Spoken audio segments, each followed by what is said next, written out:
কওমে লুত অর্থাৎ লুত আলাইহিস সালামের অনুসারী মহান আল্লাহ পাক রব্বুল আলামিন তাদেরকে ধ্বংস করে দিয়েছিলেন, তাদের উপর গজব নাজিল করে দিয়েছিলেন। কারণ জানেন, তারা এমন এক পাপ করেছিল, এমন এক নিকৃষ্টতম পাপ করেছিল যেটা মহান আল্লাহ পাক রব্বুল আলামিন পছন্দ করেননি। মহান আল্লাহ পাক রব্বুল আলামিন সৃষ্টির শুরু থেকে নারী এবং পুরুষের মধ্যে চুম্বকীয় এক সম্পর্ক তৈরি করে পাঠিয়েছিলেন পৃথিবীতে। একজন নারী আর একজন পুরুষ যখন একসাথে হবে তাদের ভিতরে আকর্ষণ সৃষ্টি হবে, এটা ন্যাচারাল। কিন্তু ওই সময় তারা সেই সম্পর্ক ভুলে গিয়ে পুরুষে পুরুষে থাকার সিদ্ধান্ত নেয়। একজন পুরুষ আর একজন পুরুষকে বিয়ে করতে শুরু করে। নারীদের সাথে সম্পর্ক ভুলে গিয়ে তারা পুরুষে পুরুষে সম্পর্ক করায় মত্ত হয় এবং এই নিষিদ্ধ সম্পর্ক মহান আল্লাহ পাক রব্বুল আলামিনের কাছে এতটাই নিকৃষ্ট হয় যে ওই জাতিকে মহান আল্লাহ পাক রব্বুল আলামিন গজব দিয়ে ধ্বংস করে দেন। তাদের উপর পাথর বৃষ্টি নিক্ষেপ করেন, তাদের ভূমিকে উল্টো করে দেন, যাতে এই নিষিদ্ধ সম্পর্কর কোনো কণা পৃথিবীতে না থাকে। বর্তমান পৃথিবীতে এই সমকামিতা অনেক দেশে বৈধ আছে এবং বিভিন্ন দেশে এই সম্পর্ক বৈধতার জন্য আন্দোলন চলছে। হয়তো খুব তাড়াতাড়ি সেসব দেশ এই সমকামিতার বৈধতা দিয়ে দেবে। এবার আসুন বাংলাদেশে।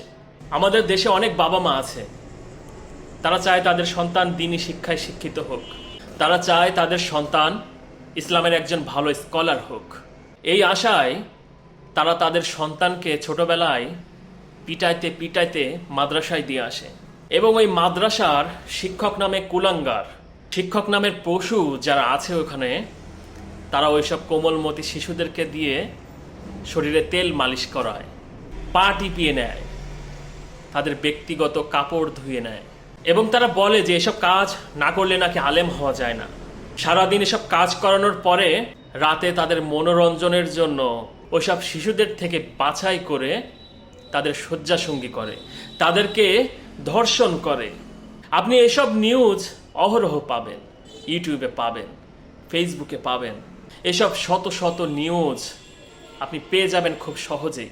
বর্তমানে এরকম মাদ্রাসা বাংলাদেশের অলিতে গলিতে ব্যাঙের ছাতার মতো ছেয়ে গেছে এবং এরকম নির্যাতন, এরকম শিশু নির্যাতন এসব মাদ্রাসায় অহরহ ঘটছে।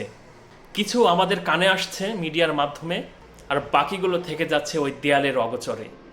বেশিরভাগ শিশু এসব অনৈতিক সম্পর্কের কথা বাবা মার কাছে বলতে চায় না, অর্থাৎ লজ্জায় বা ভয়ে বলতে চায় না। কারণ তাদের বাবা মা বিশ্বাস করবে না এটা যে একজন হুজুর মানুষ এই কাজ করতে পারে। কিন্তু হচ্ছে, এগুলা অবশ্যই হচ্ছে। যারা এসব কাজ করে, এসব কুলাঙ্গারদের সাথে ইসলামের কোনো সম্পর্ক নেই। ইসলাম খুবই সহজ একটা জিনিস। এই মৌলবী যারা, এই হুজুর যারা আছে, এরা ইসলামকে অনেক কঠিন করে ফেলেছে নিজেদের সুবিধার জন্য। আমাদেরকে নতুন নতুন ফতোয়া দেয়, নতুন নতুন ফতোয়া তৈরি করে। ইসলাম কোনো মানুষের তৈরি মতবাদে চলে না, ইসলাম চলে একমাত্র মহান আল্লাহ পাক রব্বুল আলামিনের তৈরি জীবন বিধান দিয়ে। কি সেই জীবন বিধান? পবিত্র আল কোরআন। আল্লাহ আপনাকে চোখ দিয়েছেন, আল্লাহ আপনাকে স্বর দিয়েছেন, আল্লাহ আপনাকে মুখ দিয়েছেন, কিন্তু আপনি কেন কোরআন পড়েন না? আমি প্রথমেই লুত আলাইহিস সালামের অনুসারীদের কথা বলেছিলাম। কেন বলেছিলাম জানেন? লুত আলাইহিস সালামের ওই সময় পুরুষে পুরুষে বিয়ে করতো, তারা কোনো শিশু পুরুষকে বিয়ে করতো না। কিন্তু আমাদের দেশে, বাংলাদেশে মাদ্রাসার শিক্ষক যেগুলো আছে, তারা যা শুরু করেছে, শিশুদেরকে ধর্ষণ করছে। আপনার কাছে কোনটা নিকৃষ্ট পাপ মনে হয়? লুত আলাইহিস সালামের অনুসারীরা ওই যে পুরুষে পুরুষে বিয়ে করা, নাকি একজন মাদ্রাসার শিক্ষক একজন শিশুকে ধর্ষণ করে? কোনটা আপনার কাছে সবচেয়ে নিকৃষ্ট পাপ? মহান আল্লাহ পাক রব্বুল আলামিন তাদেরকে গজব দিয়ে ধ্বংস করে দিয়েছিলেন। গজব যদি এখনো চালু থাকতো তাহলে বাংলাদেশকে মহান আল্লাহ পাক রব্বুল আলামিন ধ্বংস করে দিত, ধুলোর সাথে মিশিয়ে দিত, অথবা বঙ্গোপসাগরের নিচে ডুবিয়ে দিত। পরিশেষে একটা কথাই বলতে চাই, আপনার সন্তানকে আপনি যেখানেই দেন, যেখানে লেখাপড়া করতে দেন, সেই প্রতিষ্ঠান সম্পর্কে ভালোভাবে খোঁজ খবর নিয়ে তারপর সেখানে দেন।